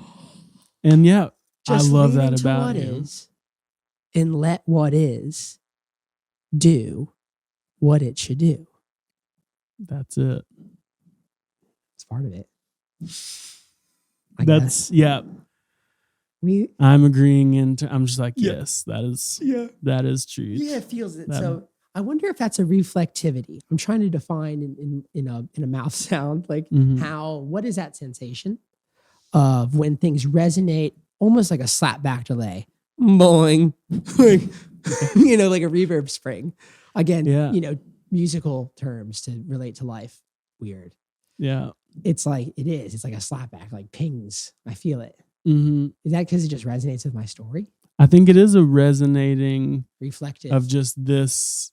Huh. This is real. I recognize this. I recognize that It's like a spark. story is like my story. Exactly. So my story must be okay if there's other people having a story like mine. Exactly. Right. And we long for that acceptance and like to be seen and to be understood. So yeah, I definitely feel that. Yeah, dude. That's a huge part. That's a huge part of it, saying I know. But then maybe it's not. Maybe you don't want to say out loud. And you also say, God, fucking so much, too much. I had this idea when we were talking, and I just wanted to do this. Mhm. Because this is seeping into like a lot of the stories I'm telling myself lately, that I'm seeing things happen in this way to where I can see like archetypal relevance in comparing my stories to other stories. Mhm. And so I'm also doing that with other people now. How is their story like other stories? Yeah. Right. So having empathy and having awareness of the things they're telling me, and like seeing, how I relate to that. I feel that. Oh, that reminds me of this. Mhm. And you are, as the tour manager, tour is the trip. Mhm. It's you dealing with a yearning for an order of like a balance between chaos and order. And then life's idea of what chaos and order should be in that present moment. And sometimes that's a bucking bronco that challenges your life. Yeah. And it challenges your muse. So it's a challenge. In short, it's a Absolutely. cosmic challenge. Mhm. But cosmic challenges create cosmic connections. Man, In that's some way, beautiful. and it's like the tour manager is the fucking arbiter in certain parameters that happen to play a big deal. Yeah, Very true. And it's like it's a big deal. a crazy thing. And I think it's kind of like life. Like you have to come prepared and make plans. And then you also have to be prepared for everything to crumble around you and keep going, Yeah, bro. whether that's, vehicular breakdowns or mental breakdowns amongst people. Like it happens. It's Vehicular life. and psychotic breakdown. Yeah. Have you been wronged? Exactly. That would be the best tour manager. Have you been wronged by vehicular or psychotic breakdowns? Yep. You deserve to pay me. I deserve compensation. Yeah. But yeah, man, that's a beautiful description of my job. But yeah, it's your job has the increased potential capacity for that ideal. Mhm. But that's if you are a person that wants to set that high of a bar in your conscious episode. Yeah. And it's all right if you're not. Mhm. Because I've met a lot of tour managers that seem to do okay, but they're fucking dicks. And they ruin the trip sometimes. Yeah. And that's also on me because, it's my internal world and I should try to be able to conjure the trip in the way that I want to with great transparency. But the Mhm. human variable affects you. Oh yeah. People that are in your circle. So it's like a tour manager really has a lot of potential, man. It's beautiful you see that. Wow. Yeah. Yeah. I've A lot of met people that, it doesn't seem like they enjoy what they're doing. And to me, it's just sad. Like I don't know, I got into this career because of just the joy and beauty that it sparks and getting to see these crowds that are different every night, and just in a small way witness and be a part of something big. Like, it's a beautiful privilege and thing, but also, yeah, it can be ruined by one person, and you got to make sure you're not that person. Whoa, yeah, job description 1. Yeah. Right. Make sure you're not that person that ruins it all. Yeah, because you can. It's Like you said, everyone's job. you're talking about 11 guys in a band. Like, yeah, that's a very fragile thing. You've got to figure out how to work together. Yeah. Yeah. What a weird life. Like, hey, you never met these guys before. We're gonna go. You're going to be spend closer 16 than weeks ever. Yeah. in a And not box. have any alone time together. Like, any time apart from each other. The only time they're you do always is when there. it's the Hilton or Four Seasons lobby bathroom that has like the Hampton house style like wooden door Mhm. that has a deadbolt. And that's your only and you alone just time. hope that the door goes all the way down to where you don't see each other's like fucking shoes, and like you really like those life starts to, it gets EMP-ish. Mhm. It's like, damn, I am outside of reality. Definitely. Yeah, I love it. I Oh, fucking yeah. love it. I love the edge. Yeah, Because it's when you come home, it's like, bro, what are you doing tonight? It's like 12:30. It's like, man, I'm resting yeah. because I get my edge out when I'm also able to like exercise and like live like that, interact with music in that way. Absolutely. It's like I come home and I cultivate more order internally. Yeah, And it's like, and like that's just a story I'm telling you. I'm not saying yeah, no, I agree. It's like seasons or something, or just some kind of flow to get into. Yeah, but it's I like, enjoy why it can't too. this time off, and it's not time that you'd have to take off, but like this less efficient window, I guess, being able to go and tour for a lot of people. And it's all right if it's your trip and it is working for you, because there are a lot of people. But there's some bands that just can't go right now. And it's like, it could be a hibernation. Like you could speculate this window, Mhm. this chasm of time is like it's hibernation. Like, how are you going to internally reorganize your world and your story so you can change the thing, or maybe not change, but just like harmonize with nature better to where you create more truth. Yeah, man. There's a saying in the Old Testament: every 7 years, you're supposed to let the land lie fallow. You're telling me uses the number 7. Yeah. Every 7th year, you don't touch the land. It has to replenish itself. You have to give it that time. Every off. 7 years. And just like What do you mean? every 7th year, so 6 years, and then you would have an off year where you don't farm that part of the land. Right. You let don't it lie farm that fallow. potential field of raw energy. Yep, you let it be what Just it because it's a is. visible field doesn't mean that. Yeah. Well, I think There's not that other later fields turned of raw into like energy. a Sabbath type thing, which was every 7th day. You don't do Oh anything. my God. The land needs it. Our bodies need it. Everything has this.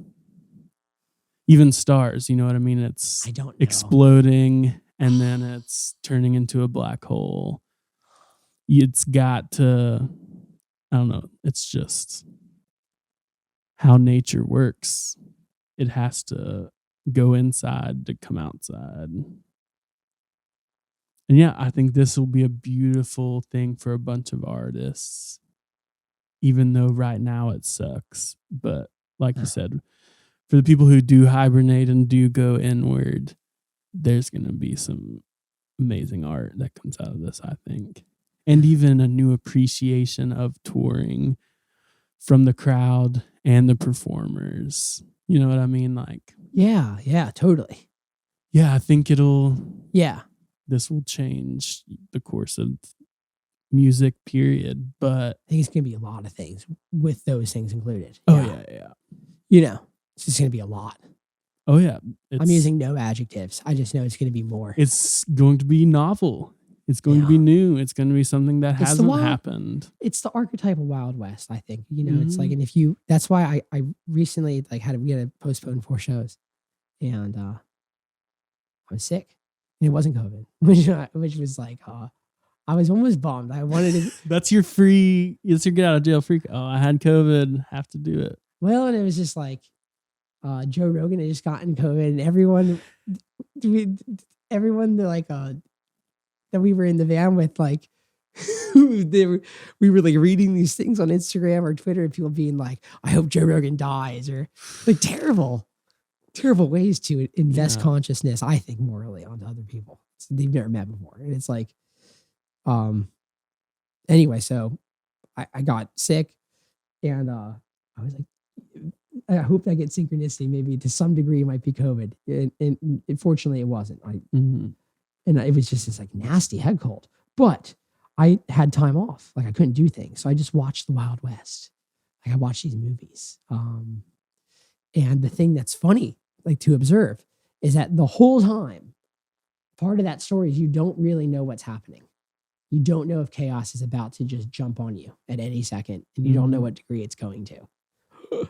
And it's like, that's kind of like, but then everything you want, every ideal, the triple bars, the golden nuggets, that's also out there.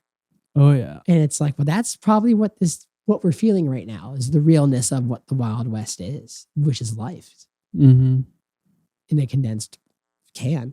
Yeah. I guess that's and how also, I'm feeling it. We may not even reap any of the benefits of going, like we may be the ones that just help plant the seed for the next generation of art. And that's okay. You can do both. You can do both. Yeah. You probably are. Like you have enough superb potential as a being to be able to cultivate presently and in the future, because you are also interacting with your future self. Absolutely. You need to consciously try to act based on these morals. Yeah.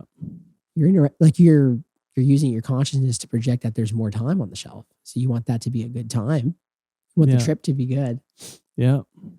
So But also, if you've got such little, all you can really do is invest now. Yep.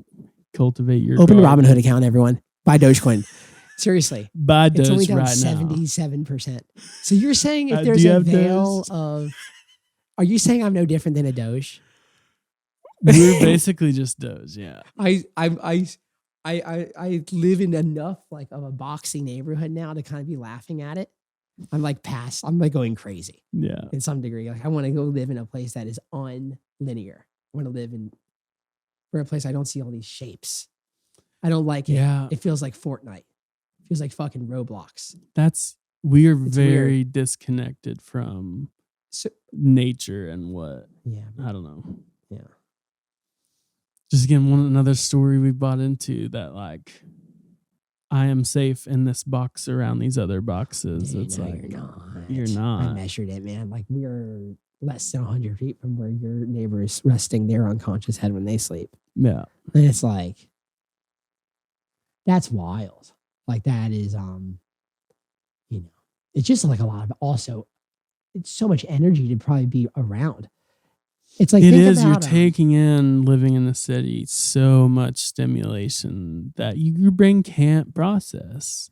Yeah. It's like your brain can't even process yourself, really. Yeah. Like, so a lot of noise. To go be by yourself is so loud. Mm-hmm. Especially if you're someone who makes noise through an amp. Yeah. As a way to interface with reality in a way that's enjoyable. Like it's so loud. Mm-hmm. It's like, you got to listen. Oh, and it's like, really? Yeah. It's like, you got to go out there and just listen. Like stillness speaks like it does. Mm-hmm. Yeah. Being by her. So, but I was saying that because,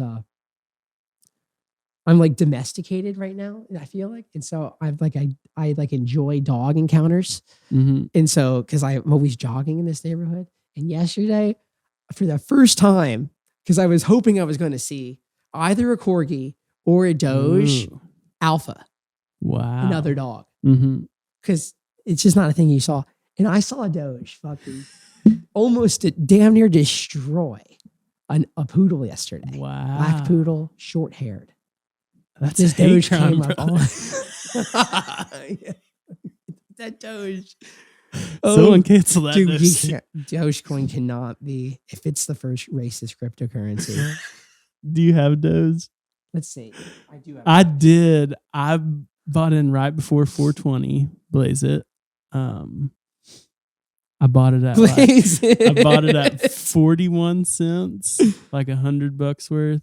And then I think it went up to 70 something, and then it just like tanked. And I've just definitely lost like I'm actually $100 down. probably. I'm down 66%. I'm down the devil's number. Might be time to get rid of that dose. I'm No, holding. I'm I'm holding the Doge forever. It's Everyone my scar. hold. It's like my It's like my Harry Potter scar. Yeah. No, I think I got rid of mine. Terrible investor. I bought Doge and Bitcoin then. Do you know any people who can invest for you? No, do you? Yeah. I need to just meet those people. Oh, they're not people. They're robots that do it. Oh, gotcha. Yeah, you can do that. They're algorithms. Yeah, I haven't gotten into that. It's so easy. It's great. It's fun. We do it on the road with acorns. Mm-hmm. It just takes everything. Say it takes the remaining change between your dollar figure and the nearest rounded up dollar. Mm-hmm. So you might take 43 cents on one event, Mm-hmm. and they'll invest that for you based Okay. on like things you like. Interesting. Very simply put. And there's Yeah. and it's fun. Like it's optimal. Then it's like again, it's like a way to invest in the future, and it like tells you a better story. Mm-hmm. Then again, it's like, how are you telling your story?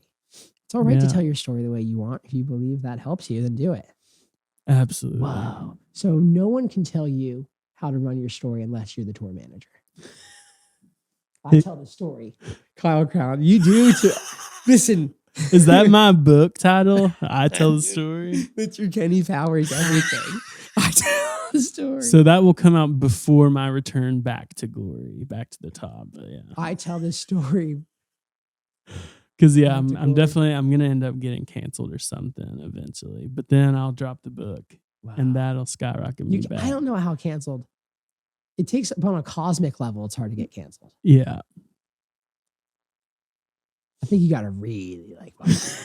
These other people can judge you, sure, Yeah. but like I think like the real regulatory force to some degree, yeah. in some whatever it is, you know, it's probably harder to get canceled on a cosmic level. I don't think the universe You're is as right. judging as Twitter is. You're exactly right. You know, unless it is, then.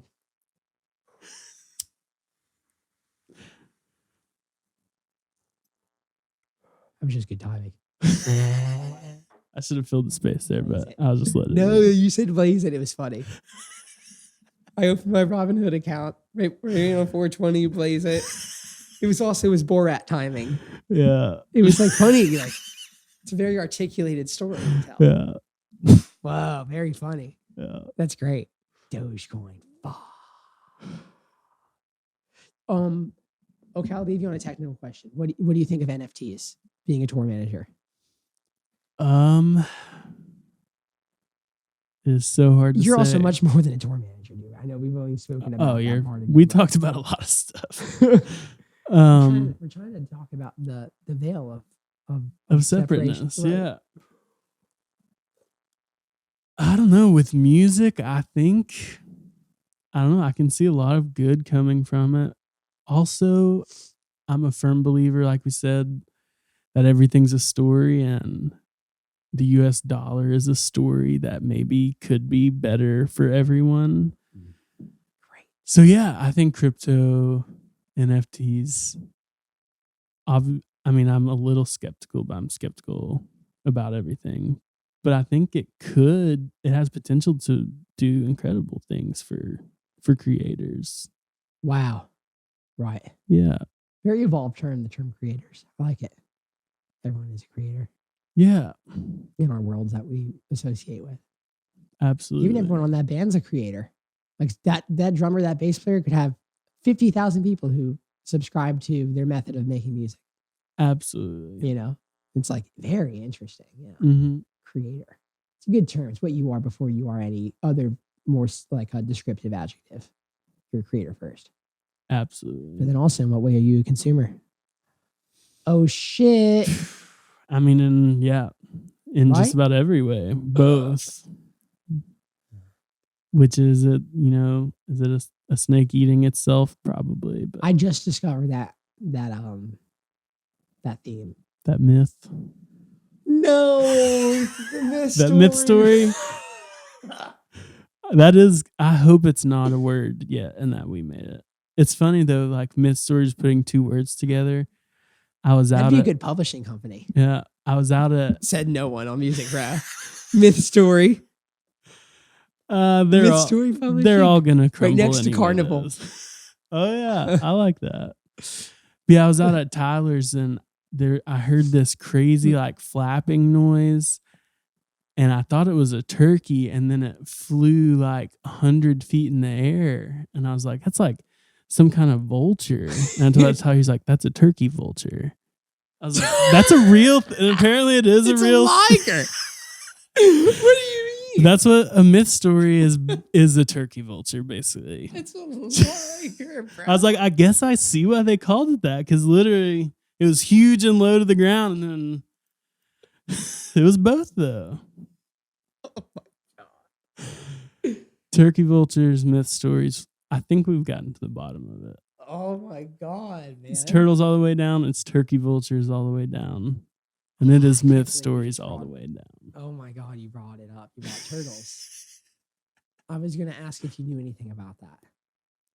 Because I just had a very my story on Saturday had a lot of reoccurring thematic value that I've also recognized in other stories that are admirable. Interesting. How so? Specifically the turtle. Mm-hmm. Fuck tons of turtles everywhere. And talking about turtles to people for the Harpeth River Conservancy. Wow. Where I was with my consciousness that night, I was able to see just like on a thematic perception of things. Like, so I guess removing myself more and more into trying to see the awareness of the whole situation. It's like, wow, this is a very captivating evening. But there were turtles everywhere. Like at the table, let's buy this turtle for $20. Mm-hmm. Name tags had turtle on it. Auction, silent auction items, turtle. Like everything. Food signs, sweet potato casserole, turtles on either end. Like I said, like everything had turtles. Wow. Interesting, right? And so the owner of the farm, I was talking to him. His family's owned this farm forever. He's hyper, one of I think the second wealthiest family in Tennessee. We were talking, I'm sure there's great values into that family aside from that. The very fact we were at this great of an event at their property. But my manager knew him. And so we were talking. And he mentioned, man, it's turtles all the time. It's all about the fucking turtles. And then that was like me meeting him. Yeah. You know, and then there was also normal cordial stuff. I was like, oh, I noticed all these turtles. Like there's some turtle themes in music I like too. Mm-hmm. I told him Terrapin Station. He had no idea what that was, which is fine. It's hard to know what it is. And it was like, you know, I'm going to the silent auction and I see this turtle that's outside my house now, which is like this hand painted, like hand done, very nice turtle that has like this Van Gogh style sunflowers on it. It's nice blue and it was it had a lot of bids on it. And I'm looking at it and my friend Matt goes, oh, I'll buy it for you. So he just put down a bid and we ended up getting it. It was very nice. Nice. And I'm walking to the restroom later with this turtle because I don't know where to put it because it's raining and muddy and shitty everywhere. And I'm passing the owner of the farm. He goes, turtle time. It was like, I'm like, that really is. It's turtle time.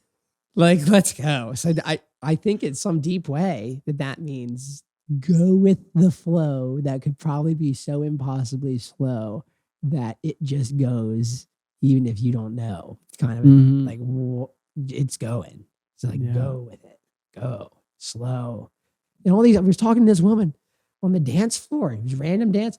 She goes, can't kill a turtle. Damn near, I swear, can't kill a turtle. And we got into this, you just can't. They're hard animals to kill. Yeah. I've definitely killed some turtles by accident. I've never eaten turtle or anything like that. It might be hard to kill it.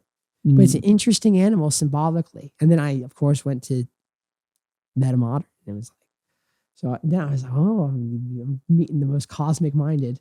I wonder what Kyle thinks of it. The win with the cosmic crown. Wow. Yeah. It's a lot of pressure. I haven't thought a ton about turtles. You haven't thought about the I mean, universal theory of the turtle shell, that thing? Yeah, I have. I don't even know what it's called. If there is a formative name for it, I don't know. I don't know if it there's might not even have to take form. an exact a headline, right? Yeah, I think you really hit the nail on the head with it's part of the turtle time. Go with the flow. It's turtle time, baby. I mean that. Living on turtle time. Yeah, we got to write that one too. That's crazy that at Tyler's house there are animals that exist there that don't exist for a lot of other people do. I've never in my life heard of a turkey vulture. There's something to be said about it. I think it's a man that's able to go and create order in the forest is like just symbolically such a brilliant way to live life. If you're that kind of a person, like if you have the freedom to do that, it's like, and that's how you're going to choose to invest it. I really admire that. So you're living where there's literal turkey vultures. There's ligers out there, bro. Basically. That's like the same thing. Like, what do you mean? I don't even know what a turkey vulture looks like, man. It's scary and big. And you don't think it can fly like it does. And it gets up there. Dude, yeah. Talking about like the creatures out there. I'll end on this story, but until your story goes on. Yeah. Basically, there's a long gravel road. And I'm driving a van down it at like 2 a.m. And then all of a sudden there's a closed and locked gate. And I'm 2 miles from the house. Does it open electronically? No, it's hard locked with like a code at the bottom. Dude, that's I don't like some know. Civil War style. There's no cell service. Can't call anyone. And it's like a tiny little mountain road. I can't turn the van around. I can't back it up because I can't see. Don't have the code. It's never been closed before. It's good story data. But yeah, code. It was like 90 degrees out, and then my phone's about to die. There's no service. There's nothing I can do but walk 2 miles back. Oh. And so I literally just pick up the biggest rock I can like fit in my hand. And I'm just walking. Legit panic attacks. You know, you're going through the forest metaphorically. I'm going metaphorically, but also literally. Wow. Okay. But yeah, it was so like. you had a big rock. Which hand? Right hand? Right hand, yeah. Of course. And I'm hearing. Because your nervous system's good. Yeah. In the grand scheme, it wants you to live. If your nervous system wasn't cultivated by a force that wanted you to live, it would put that shit in your hand that wasn't dominant. Wow. Good thing you didn't have to have conscious control of everything in that moment. So you could calm the fuck down and let your body and the universe do what it should have done. And that's the thing my heart was pounding at certain times. Your and it was heart was hounding? My heart's pounding just thinking about, literally, that's probably the scariest I've ever been. But it was also just like, what are you going to do? Like, you keep walking. No, you gotta go through it's the forest. fucking turtle time. And you know, you just got to go. There's no other option but to go forward. You just gave me a cape. You gave me a cosmic cape. It's turtle time, I know. I don't want it to be, but I can't change the time. It's turtle time. You know it is too. That's the thing is that, check this out. Yeah. Check this the fuck out. Okay. Seriously though. Seriously. You knew it was turtle time because you went through the forest. Mm-hmm. And yeah. You knew it was turtle time. And you didn't want it to be. That's the thing about turtle time is that it's on. Yeah. Even when you don't want it to be. It's a deeper thing than 24/7. It's when it's 2 a.m. in a place where there's new birds that you just there's the metaphorical dinosaurs. Yeah. Like there's metaphorical dinosaurs. Like there are beasts you do not know of. Yeah. There's dire wolves in the timbers of Fenario. Yeah. Like really, like you're in this land that you can't define. Yeah. And there's shit out there that has advantages that you're not aware of. And it was turtle time. And I don't even need, here's the thing is I'm not going to try to define because you might be thinking, well, what is it? Don't ask what it is. Don't use mouth sounds in your own story. You feel what turtle time is. Mm-hmm. Feel it. And I felt it. And you did. That's how you know that you're the man who has a good way to tell the fucking story. Because you've gone through the forest. I've been through the forest. I've looked the turkey vulture in the eye. Yeah. I've faced my fears. I looked at turkey vulture Nile ones. They only had one eye too, right in the middle. Right in the middle. There's 3 of them. Oh God. That's crazy. So what happened after you went to you're in the forest? We stopped. So I was You're in Bikini Bottom. I was taking a guy to his car at the end of the road who was going to drive to a hotel, and then I was supposed to come right back. So after like an hour and a half, I think someone was like, "Where's Kyle? Like he should definitely be back." And they're trying to call me, but there's no service. Tyler should do perhaps a better job maybe at organizing the data. This wasn't him. It's like, hey, it's literally no cell service. Here's the code. So it was someone else's gate, like a neighbor's gate or something that, like I said, I'd never seen it closed and just somehow got closed. I know the code now, but what is it? Okay, that's terrible, dude. That's terrible. What's it? But yeah, so yeah, I just ended up walking back to the house and then got a ride on a 4-wheeler back to the van and then put the code in and we figured it out. But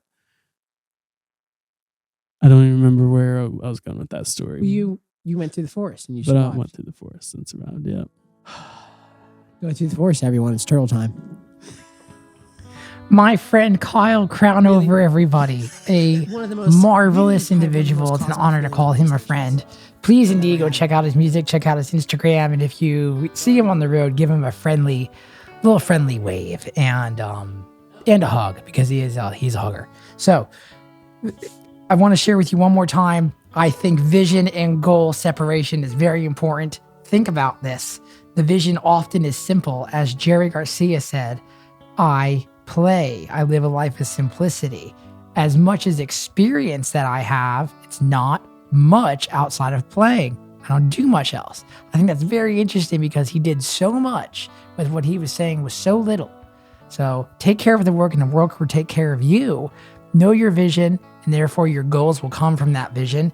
Thank you to our friends over at Topo Chico, keeping us hydrated on the Lost Highway. And thank you to our friends over at Osiris Media for hosting the Lost Highway podcast because this road needs a place to go. And also betterhelp.com/Lost Highway in the case that you guys are seeking some online counseling, therapy, someone to talk to who is a professional that knows how to analyze the archetypes in which that you are made of and the cycles in which you participate with life, both consciously, subconsciously, and even scarier, unconsciously. Stressed, job problems, relationship problems, life problems of any kind. BetterHelp.com/Lost Highway for 10% off. Check out the new album, Cosmic Country and Western Songs. Come see us on tour. We are touring through March, y'all. Thank you guys so much. Stay patient, persistent, positive, keep it cosmic. I'll see y'all next time. Osiris.